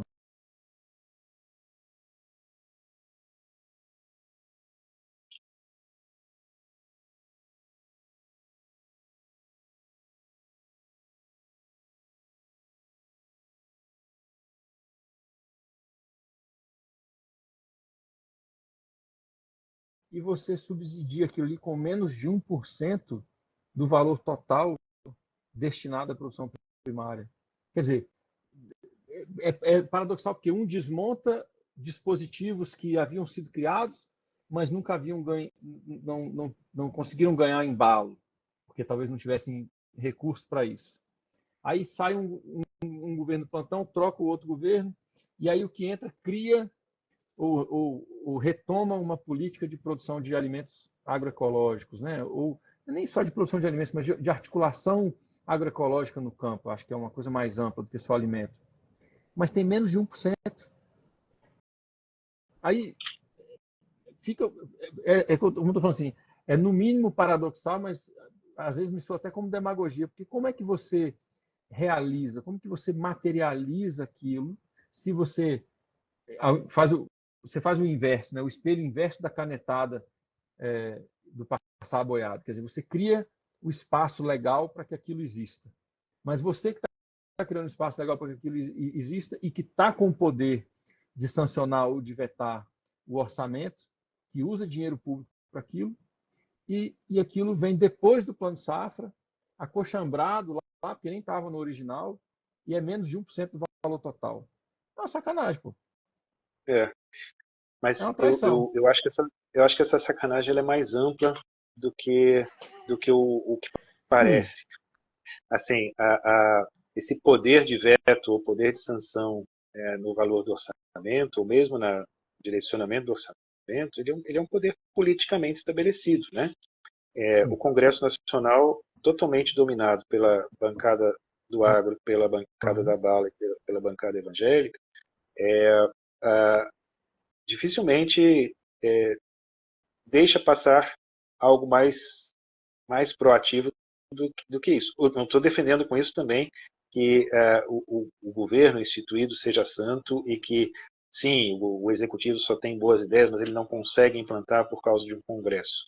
Não, acho que tem várias críticas e várias posições de governo que são altamente questionáveis, né? E a gente precisa questionar muito, né? E como a gente questiona o Congresso, tem que questionar o Executivo e os seus ministros e a sua forma de atuação, né? Como também tem que questionar o Judiciário nas suas múltiplas formas de atuação. Mas há uma complexidade aí, né?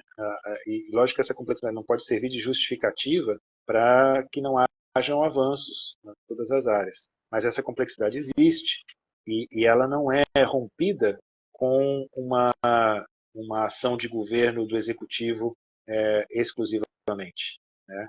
A minha impressão, Eurico, e colegas que estão aqui com a gente, a minha impressão é que a gente vai precisar realmente, assim como os países que conseguiram se estruturar em democracias mais ativas, precisaram de mais tempo, numa sequência evolutiva de processos de participação, de envolvimento social, baseado agora nesse tempo que a gente vive, numa transição escalar, né, para uma vida mais adequada, mais bem viver, mais relacionada com a natureza, né, mais íntima com a natureza. Mas e para isso a gente precisa fundamentalmente de movimento social, de educação, de articulação social.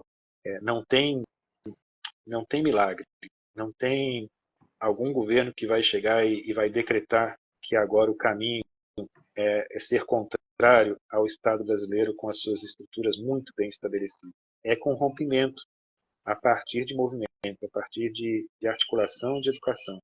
Agora, faz diferença quando o governo de plantão, no mínimo, não bate diretamente, né? Não larga o cacetete em quem está fazendo isso. Terrivelmente, mas isso já é melhor do que o governo que diz você é bandido e eu vou te prender. Está É, muito aquém do que a gente esperava? Eu acho que está, né? Mas há uma diferença. Eu tô nesses 22 anos, passei por 4, 5, 6 governos com golpe, né? Há uma diferença muito clara. Poder desenvolver alguns processos que geram diversidade, que geram educação, que geram envolvimento, em momentos em que isso, no mínimo, não foi considerado como ilegal, do que em momentos em que isso foi, no mínimo, estimulado enquanto papel, enquanto proposta. E com a volta da Marina agora, você estava comentando comigo antes, que tem tido um balanço positivo nessa questão da demarcação dos territórios, né? Tem, acho que se a gente for comparar, assim, bom, eu sou suspeito, né? Mas para mim é algo incomparável a gente ter uma Marina Silva no lugar do Salles, né? Lógico. Dá para pensar que os dois estavam ocupando a mesma cadeira, né? Isso quer dizer que a Marina é santa e que o Salles é o capeta mesmo? Não, né? Isso quer dizer que existe uma diferença de postura. O Ministério do Meio Ambiente consegue trabalhar sozinho em prol de uma articulação num sentido mais pragmático para a conservação da natureza? Porque a conservação da natureza vai se dar no mesmo espaço em que tem um outro ministério dizendo que tem que ter agricultura do grande agronegócio, ou no mesmo espaço que tem outro ministério dizendo que tem que ter indústria ali, é o mesmo território, né? Então, há uma necessidade de integração entre os ministérios, né? E considero que a ministra Marina faz essa articulação muito bem comparada a outros que já ocuparam esse cargo, né? Mas existem outros ministérios que estão na mesma toada. Pela primeira vez a gente tem o MPI, o Ministério dos Povos Indígenas, que está se estruturando também. Imagina, em 524 anos de colônia, nunca teve uma representação, uma instituição de Estado brasileiro, de governo, né, nesse caso, que possa atuar especificamente com a questão indígena, que é bastante complexa, né? Você tem. Agora, a diversidade de ministério, a diversidade de pessoas que estão hoje, eu não estou querendo aqui fazer uma defesa política partidária, não. Existe muita crítica, existe muita necessidade de a gente ajustar um tanto de coisa, existe muita decepção, desilusão, mas, no mínimo, existe espaço para discussão, espaço para possibilidades. As possibilidades são pequenas frente a toda essa dimensão que a gente está discutindo aqui de estruturação do Estado brasileiro, né? Mas o fato de existir pelo menos um caminho de sucessão, fazendo uma comparação assim com a floresta, né? Se você no mínimo não está impedindo a sucessão ecológica, você está dando chance para que a floresta se estabeleça. É diferente do que você vir lá e passar o arado ou tacar um roundup o tempo todo para a floresta não vir. Dá uma diferença. Né? Agora, essa sucessão ecológica vai ser biodiversa? Vai realmente conseguir gerar funcionalidade ecológica para Vai a ser abundância? pungente, né? Vai ser pungente, vai ser. Né? Ou vai ser, sei lá, vai tudo virar em pinos, vai tudo virar em espécie exótica de monocultura. Isso quem vai dizer é a articulação social, a educação, o movimento, o protagonismo das pessoas nessa construção, né? E a gente acho que não pode nunca desmerecer ou desviar o olhar para isso, sabe? Porque ainda hoje a gente espera muito, a gente fica achando, a gente continua votando em rei, né? Eu vou votar nesse cara porque esse cara vai mudar, seja prefeito, governador, presidente, tá? Na verdade, a gente esquece que quem muda é a gente mesmo. A gente. Eu ia te falar isso aí. Não, eu ia te falar isso porque eu percebo que você tem e admiro, né, um otimismo democrático assim que eu já não tenho mais assim. Eu acompanhando assim, né, os dados com todas essas nuances que você traz, que eu acho que elas são muito válidas, são importantes sim, são significativas, mas frente à velocidade do projeto de industrialização do mundo, de comoditização de tudo,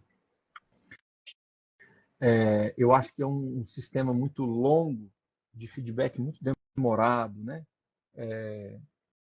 Enfim, Mas por isso, Eurico, que eu acho que ele não é o. Por isso que eu acho que tem que valorizar essa dimensão quase anárquica, né? Ele não é o mais importante. O mais importante é que, no mínimo, haja espaço para a movimentação das pessoas, para a movimentação social, no sentido crescimento, Mas, né? mas, mas esse espaço, ele não é necessariamente, aliás, eu vou até ser mais ousado. Esse espaço ele não é dado, ele é tomado por quem ocupa os lugares do pensamento, por quem semeia as ideias, né? Que é o que você estava falando. É uma coisa de base. E Sem dúvida, Eurico, mas e eu vou sempre defender isso mesmo. Mas é muito diferente quando você, ao ser, né, ao estar fazendo essa retomada ou essa luta, você pode não encontrar barreiras. Vamos pegar um outro exemplo aqui que talvez torne mais claro. É, Antes do Moro ficar famoso, o Sérgio Moro, né, ficar famoso com a Lava Jato, ele fez uma operação chamada Agrofantasma no Paraná. Essa operação foi o seguinte: existe até hoje o PAA, que é o Plano de Aquisição de Alimentos, né, o Programa de Aquisição de Alimentos. Basicamente, ele visa colocar em escolas, em hospitais e várias outras instituições alimentos preferencialmente vindos da agricultura familiar e preferencialmente de produção orgânica agroecológica. Esse programa estava acontecendo lá em 2013, e aí o que acontece? As associações de agricultores, fazendo isso que a gente está falando aqui, retomando, né? E as associações estavam ocupando esse espaço, se organizando e organizando a produção. Então tá, para esse hospital, para essa escola, precisa de tanto de alface essa semana, tanto de abóbora, tanto disso, tanto daquilo. A pessoa organizava as caixas, né, quem produzia o quê, fazia uma nota fiscal conjunta, né, o que é super comum na agricultura familiar, né, e uhum, entregava. A operação Agrofantasma foi isso. Não, tem alguém levando dinheiro com isso, deve ser alguém, né, que está ganhando muito dinheiro, porque essa nota aqui tem produtos do produtor João, né, mas a nota não é do João. Ou diz que tem tanto de alface que é do João, mas a alface está na nota da associação. Aí vem a Polícia Federal e começou a prender agricultores familiares que estavam conduzindo esse processo. Tem gente que deixou de ser agricultor depois disso, foi preso, né? Ficou dias preso, pessoas referências nas comunidades que foram presas. Nós estamos falando de uma instituição judiciária brasileira, né?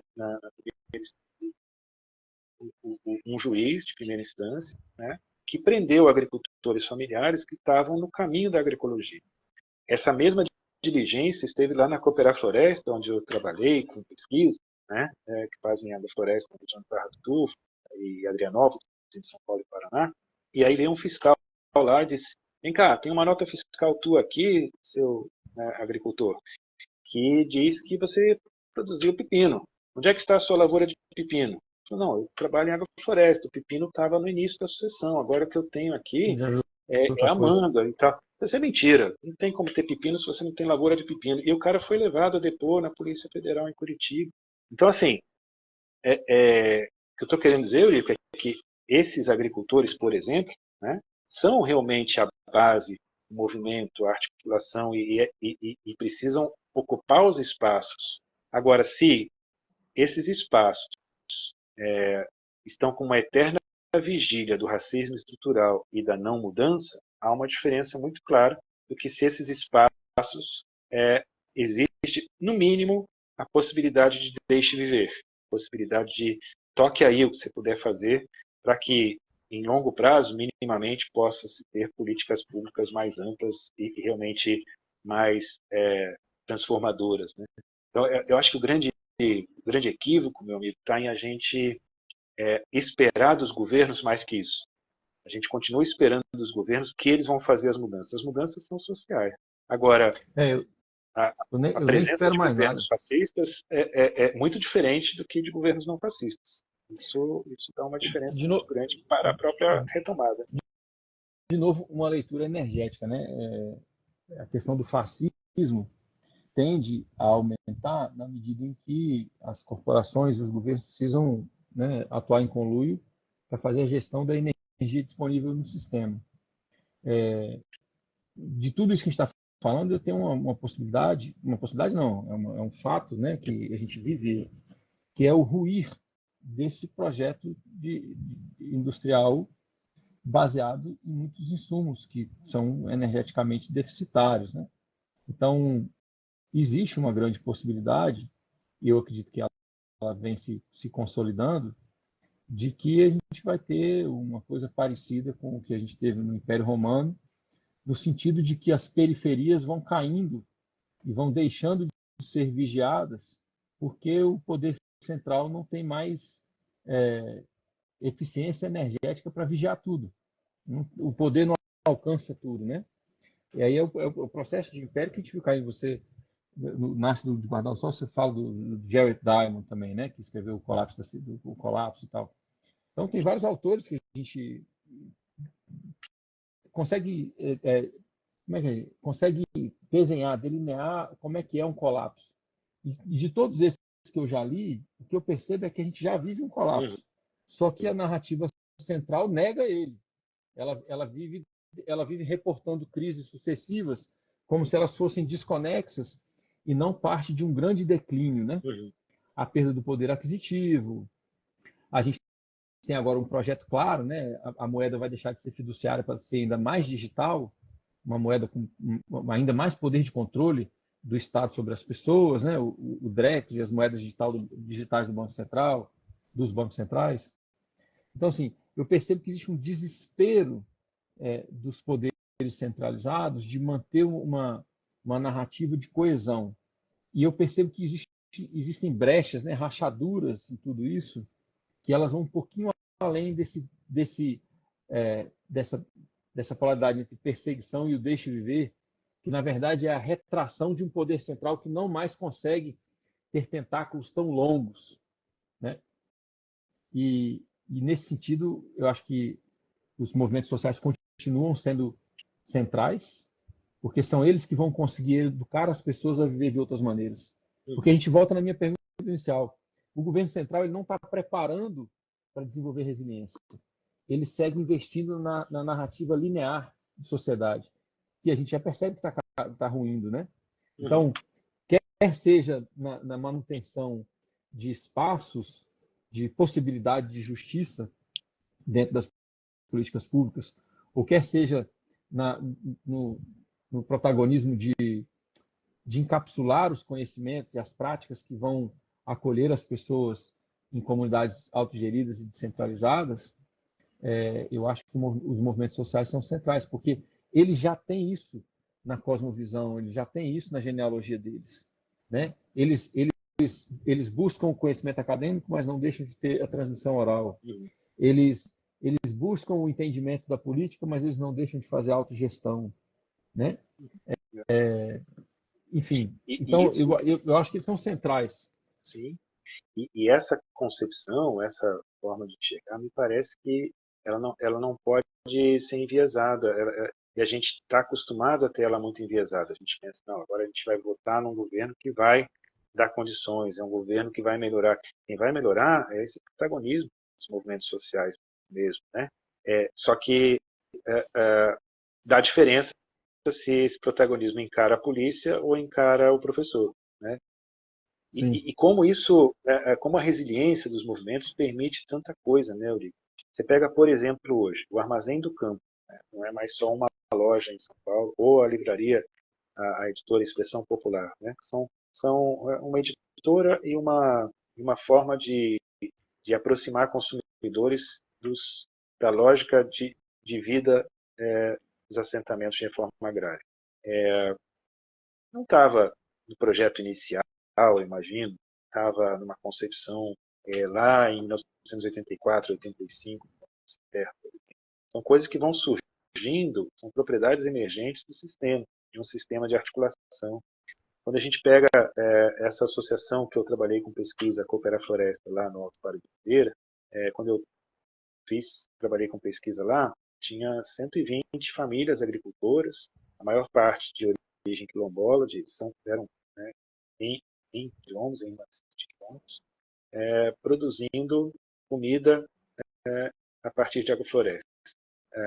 Mas eles não só faziam isso, as pessoas, as universidades iam lá para aprender.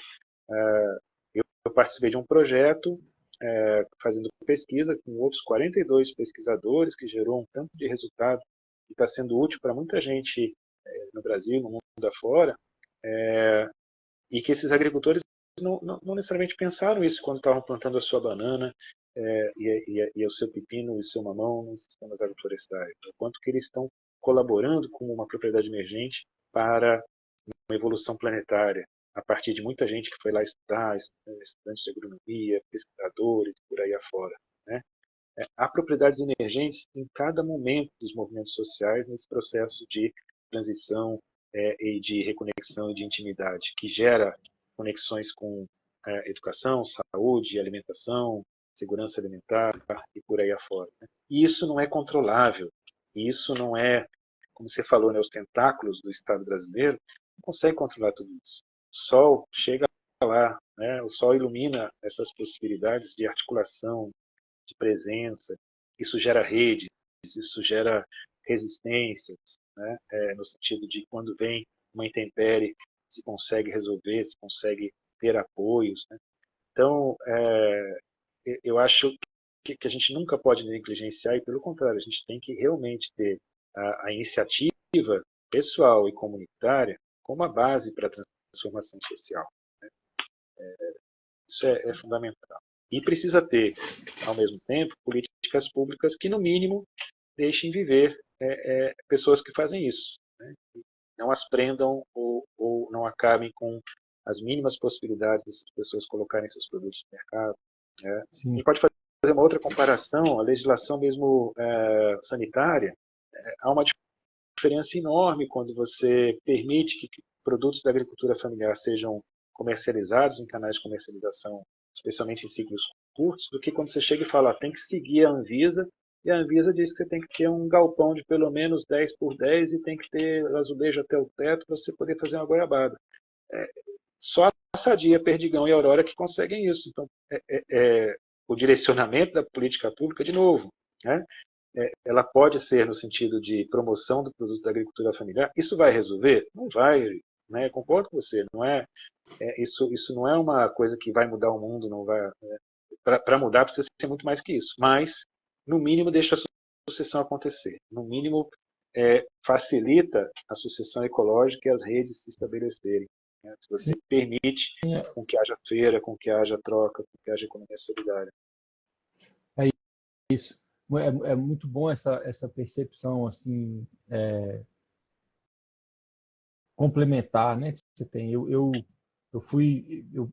confesso que nos últimos tempos assim eu fui ficando muito, muito incrédulo de tudo isso que está acontecendo, né? E as nuances elas permitem uma reflexão mais sensível, mais aprofundada. É muito interessante esse papo. Eu queria, Walter, levar para um lado agroflorestal também, mas eu acho que hoje a gente não vai conseguir. E é um ótimo gancho. É um ótimo gancho para a gente fazer a seguir cenas da próxima conversa. Eu vou trazer para você uma coisa que eu tenho trabalhado nas oficinas de divulgação do meu trabalho, que eu trouxe esse conceito de transiliência rural, né? E tem muito a ver com isso que você está falando, de nutrir a sucessão dos movimentos, de nutrir a sucessão dos conhecimentos, das práticas, porque uma adaptação do rural, né, o transiliência rural, é porque cientistas climáticos e psicólogos e pessoas que vêm trabalhando com essa questão da velocidade com que o mundo está mudando, né? E aí eles trouxeram talvez uma discussão semântica, mas assim, uma proposta interessante, que é assim, a gente precisa mais do que ser resiliente, né? Mais do que conseguir voltar a uma homeostase após uma crise, a um estado de normalidade após uma crise, a gente precisa conseguir usar as crises para se fortalecer e voltar a um estágio ainda mais forte, né? Ou seja, usar as crises como insumo de sucessão. Se eu tenho uma crise, eu preciso sair mais forte dela. Se eu tenho, né, seja ela econômica, climática ou social, né, eu preciso encontrar as razões que engatilharam essa crise e sair mais forte dela. E aí, esse conceito de transiliência rural tem um lance interessante, que é a persistência, a adaptabilidade e o impacto positivo. Então, a gente precisa ter um propósito muito bem definido, que cabe muito com essas coisas dos movimentos que a gente está colocando aqui, mas eu vou até além dos movimentos, né? A gente a gente tem nutrido uma cultura agrária diferente, né? Eu vejo uma retomada da cultura agrária. Você estava falando da editora, né? Das lojas e tal. Eu vejo que tem um espaço que está voltando no universo mental, afetivo, intelectual das pessoas de olhar para o agrário de novo, pelo menos com curiosidade, né? Então, um propósito bem definido traz para a gente uma capacidade de persistir, né? A, a, a adaptabilidade exige da gente que a gente consiga ser inovador e muitas vezes disruptivos nas soluções, porque a gente está enfrentando situações novas, energéticas, climáticas, e as respostas antigas talvez não alcancem o desafio. Então, esses cientistas chegaram nesse termo, né, de transiliência, a Que maravilha. persistência, a adaptabilidade e o impacto positivo. Que legal. E eu peguei isso e trouxe para o rural, né, para as pessoas entenderem assim, a necessidade de ter um propósito que guia essa sucessão, de ter essa adaptabilidade e tal. E aí esse nosso papo hoje está servindo aqui de gancho para eu convidar as pessoas para se inscrever para esse bate-papo que eu faço. Obviamente é uma estratégia aqui de divulgação do meu trabalho, todo mundo já sabe disso, mas eu faço isso com muita transparência e procuro sempre trazer essas reflexões mais aprofundadas do ponto de vista do meu protagonismo, do meu tecido social, das pessoas que estão mais próximas, né? E de nutrir essa sucessão que você falou em um movimento que ele é menos movimento social, menos movimento popular, mas ainda assim um movimento que é um movimento por essa retomada da cultura agrária, né? Que, enfim, que vem desde a arte de guardar o sol, o livro bonito que você fez, e de outros livros que estão surgindo nos últimos anos, né? Eu vejo que tem essa retomada da cultura agrária. Então, faço essa divulgação, trago muita novidade, que o pessoal venha, e fico feliz que você concordou aqui em bater um papo e deixar eu fazer o nosso papo virar um gancho aqui para essa chamada, viu? Obrigado. Meu amigo, isso é uma alegria muito grande, né? Porque essa retomada social, cultural, ambiental, ela só se dá se a gente puder ter reflexão, se a gente puder ter cuidado com o pensar, cuidado com agir, né? Senão, ela é como a gente fazer um plantio sem organização, né? Sem planejamento, né? Não faz agrofloresta ou qualquer outro sistema produtivo sem cuidar do que faz primeiro, o que faz depois, como é que organiza o espaço. Então, se a gente não tiver reflexão, pensamento, cuidado, a gente não vai ter qualquer movimento social com efetividade, né? Então, os movimentos sociais se nutrem de ideias que foram refletidas por pessoas que servem de sementes, né, para essa construção. Então, parabéns de novo pelo teu trabalho, não só por essa dimensão da transiliência, tanta coisa que você traz. E já aceito o convite aqui para a gente fazer essa prosa depois com mais Vamos fazer. continuidade, né, nesse caminho. Vamos fazer, aí a gente vai falar um pouquinho da agrofloresta, vou contar um pouquinho mais também dos causos que eu estou botando Maravilha, no livro. maravilha. Walter, muito obrigado. Vou deixar salvo em duas partes aqui, vou ver se eu consigo juntar essas duas partes depois, pelo menos num áudio, para a gente disponibilizar para as pessoas ouvirem, porque uma das coisas também que tem sido muito gostosa de ouvir é que as coisas que a gente grava acompanham as pessoas quando elas fazem os trabalhos no campo. Eu recebi algumas mensagens nos últimos tempos aí, algumas pessoas que têm escutado as conversas, a gente tem várias conversas lá no YouTube, essas conversas foram também para as plataformas de áudio, né? E aí algumas pessoas entram em contato comigo e falam, pô, a coisa melhor que tem é escutar esses bate-papo aqui enquanto a gente está fazendo a lida ali e tal, está plantando alguma coisa, está fazendo uma poda, E aí eu achei bacana isso, né? De que, de novo, essa coisa que eu estou falando da cultura agrária, né? As pessoas que estão ligadas em fontes, em livros, em bate-papos que estão refletindo, né?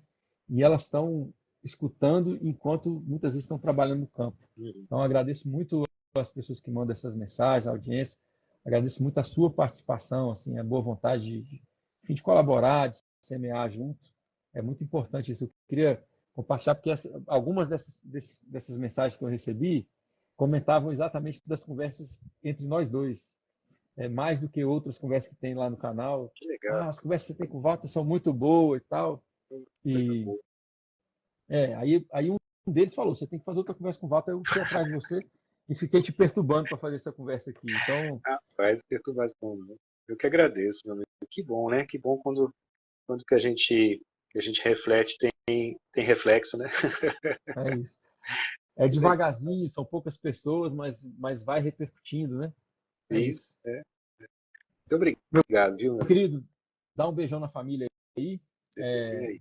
depois eu vou te mandar uma amostra do que está sendo escrito, mas depois você vai ter que esperar o manuscrito, porque tem que revisar, tem que organizar, porque né, você Mas escreveu a sinta-se à arte de vontade guardar o para. sol Não, não, não. e vai ficar lendo causa, é complicado, né? Mas sinta-se à vontade para mandar do jeito que tá. Eu vou te mandar um trechinho para você dar uma lida. Walter, Valeu, meu meu querido, querido. muito Obrigado pelo obrigado, viu? convite. Valeu. Até mais, Tamo pessoal. junto. Obrigado, viu? Abração. Abração. Tchau, Valeu. tchau.